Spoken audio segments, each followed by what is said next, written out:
एक नई कहानी, नई सोच और नई ऊर्जा के साथ। कहानी सुनाने का उद्देश्य मनोरंजन के साथ साथ उससे शिक्षा प्राप्त करना भी होता है। मनुष्य में मौखिकता के उपयोग से सिखाने, समझाने और मनोरंजन करने की स्वाभाविक क्षमता होती है। इसी कारण से कहानी का उपयोग रोज़मर्रा की ज़िंदगी में प्रचलित है। स्कूलों में यह महत्वपूर्ण विद्या बच्चों के लिए उपयोगी शिक्षण उपकरण है। तो आइए अपनी कहानी देखते हैं। कहानी का शीर्षक है व्यस्त रहो, मस्त रहो। एक व्यक्ति को अपने जीवन में 2 बार मानसिक सदमों से गुजरना पड़ा। पहली बार तब जब उसकी सबसे प्यारी 5 वर्ष की बेटी इस संसार से चल बसी।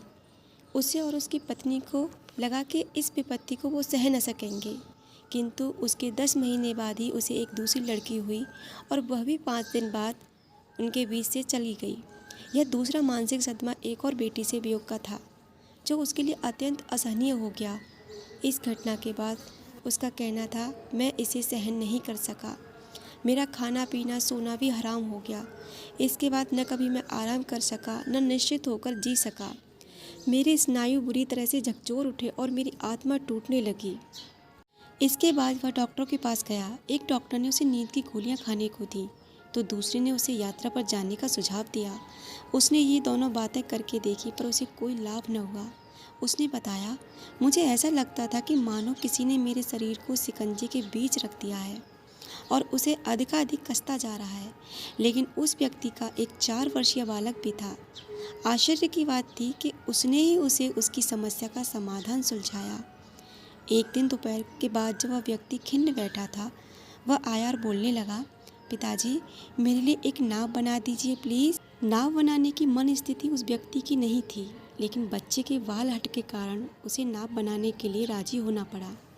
नाव का एक खिलौना बनाने में उसे पूरे 3 घंटे लगे, लेकिन नाव बन जाने के बाद उसे बहुत मानसिक शांति और राहत महसूस हुई, जिसका अनुभव उसने पिछले कई महीनों से नहीं किया था और जिसे महसूस करने के लिए वह परेशान भी था।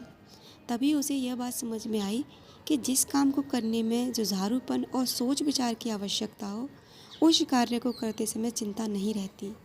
यह बात वह समझ गया कि नाव बनाने के कार्य की व्यवस्था से उसकी चिंता को समूल रूप से उखाड़ दिया। अतः उसने आजीवन स्वयं को व्यस्त रखने का निश्चय किया। विश्वविख्यात चर्चिल अपने जीवन में 18 घंटे कार्य करते थे। एक बार उनसे यह पूछा गया कि इतनी जिम्मेदारियों से आपको चिंता नहीं होती? तो पता है उन्होंने क्या उत्तर दिया? वो बोले, मेरे पास समय ही कहाँ है कि मैं चिंता करूं। तो आप इस कहानी से क्या समझे?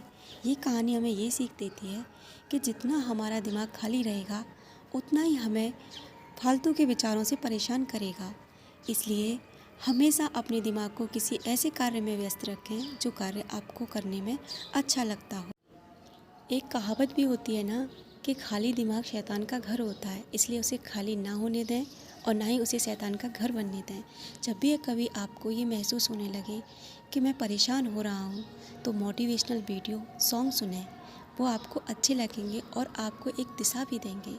तो दोस्तों, कैसी लगी आज की कहानी? अगर अच्छी लगी हो तो कमेंट सेक्शन में मुझे ज़रूर बताइएगा। तो चलिए आज का हम थॉट्स देखते हैं कि आज की हमारी थॉट्स क्या है। Thoughts of the day. Success की सबसे ख़ास बात यह है कि वो मेहनत करने वालों पर फ़िदा हो जाती है। तो मेहनत करते रहिए, भाग्य के सहारे मत रहिए और ना ही किसी और के सहारे। तो आज का हमारा वीडियो यही समाप्त होता है। मिलते हैं अपनी नेक्स्ट वीडियो में एक नई और एक ऊर्जावान कहानी के साथ। Thank you for watching my video.